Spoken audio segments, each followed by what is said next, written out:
Hello friends, अस्सलाम वालेकुम and welcome to reality stories. दोस्तों, 1978 में जापान में एक आदमी रहता था। इसका नाम जूंजी इनागावा था। जूंजी एक एक्टर, डायरेक्टर और एक स्क्रिप्ट राइटर था। ये आदमी रेडियो पर एक शो भी होस्ट करता था। एक रात ये एक रेडियो स्टेशन पर मौजूद था। ये अपना एक शो कर रहा था जब इसे एक आदमी के चीखने की आवाजें सुनाई दी। जूंजी फौरन देखने गया कि ये क्या मसला है। दोस्तों, ये चीखने की आवाज एक सिंगर की थी जो इस रेडियो स्टेशन में गाने के लिए आया हुआ था। इस सिंगर ने जूंजी को बताया कि अभी रेडियो पर जब इसका गाना चल रहा था तो इसे गाने के अंदर एक औरत की आवाज सुनाई दी। ये औरत इसकी बहुत बड़ी फैन थी और अब मर चुकी थी। ये औरत इस सिंगर का नाम ले रही थी। दोस्तों, इस रेडियो स्टेशन पर ऐसा पहली दफा नहीं हुआ था। यहाँ ऐसे अजीब वाकयात होते रहते थे। जूंजी के लिए ये कोई नई बात नहीं थी। ये आदमी इस तरह के वाकयात में काफी इंटरेस्ट लेता था। इसने अपनी जिंदगी का एक बहुत बड़ा हिस्सा इन चीजों के मुतालिक जानने में लगा दिया था। जिन्नात, जादू और दूसरी पैरानॉर्मल चीजें। बहरहाल जूंजी ने टैक्सी मंगवाई। ये अब अपने घर वापस जा रहा था। इसके साथ वो सिंगर भी टैक्सी में मौजूद था जिसे अपनी फैन की आवाज सुनाई दी थी। ये काफी डरा हुआ था, इसीलिए जूंजी इसे घर छोड़ने इसके साथ चल पड़ा। लेकिन दोस्तों, अभी इनकी टैक्सी रात के अंधेरे में चल रही थी कि जूंजी को सड़क पर एक अजीब चीज नजर आई। ये एक लड़की थी जो इसको हवा में अपने सामने उड़ती हुई नजर आ रही थी। जूंजी ने चीख कर कहा कि क्या तुम्हें ये लड़की नजर आ रही है, लेकिन ये किसी को नहीं दिखाई दे रही थी। ये लड़की हवा में टैक्सी के साथ साथ उड़ रही थी और सिर्फ जूंजी को नजर आ रही थी। दोस्तों, हो सकता है कि जूंजी को हेलुसिनेशन हुई हो, यानी असल में वो लड़की वहां नहीं थी। ये सिर्फ जूंजी के दिमाग का धोखा था। जूंजी इस वाकये को भूल गया और अपनी जिंदगी में मगन हो गया। लेकिन ये कहानी अभी शुरू हुई थी। दोस्तों, कुछ अरसे के बाद जूंजी एक प्रोजेक्ट पर काम कर रहा था। ये एक थिएटर का प्ले था जिसको जूंजी डायरेक्ट कर रहा था। इस प्ले में इसके पास एक डॉल आई। ये डॉल इस प्ले में इस्तेमाल होनी थी, लेकिन जूंजी इस डॉल को देखकर हैरान रह गया। दोस्तों, इस डॉल की शक्ल उसी लड़की से मिल रही थी जिसको जूंजी ने टैक्सी के अंदर से हवा में देखा था। इसके बाल, इसका चेहरा, यहाँ तक कि इसके कपड़े भी।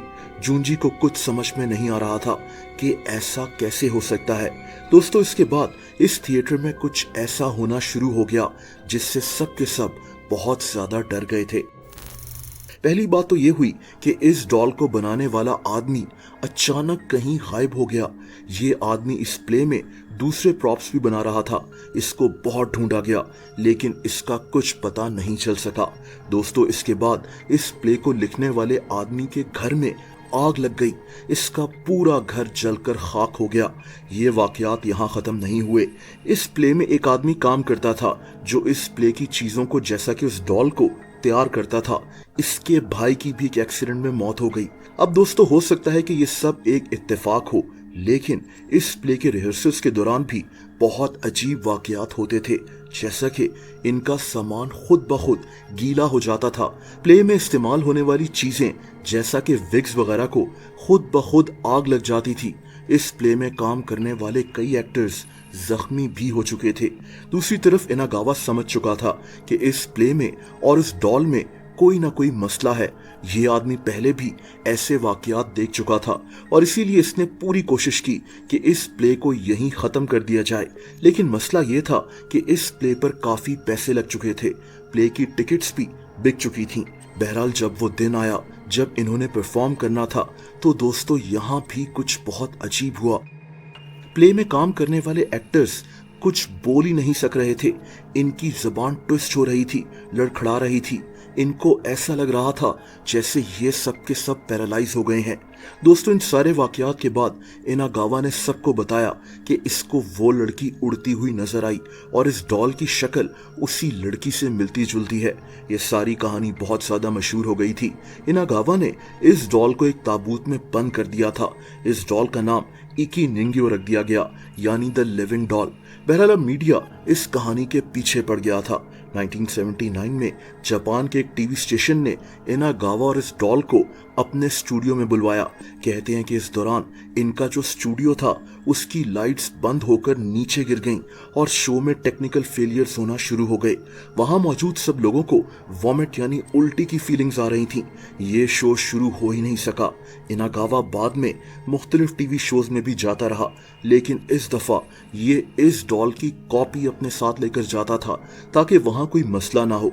कहते हैं कि बाद में इनागावा ने ये डॉल अपने एक दोस्त को दे दी थी क्योंकि इसकी अपनी जिंदगी में बहुत मसले पैदा होना शुरू हो गए थे। ये भी कहा जाता है कि बाद में ये डॉल कहीं गायब हो गई थी। दोस्तों, अगर आप मुझे इंस्टाग्राम पर फॉलो करना चाहें तो उसका लिंक नीचे डिस्क्रिप्शन में मौजूद है।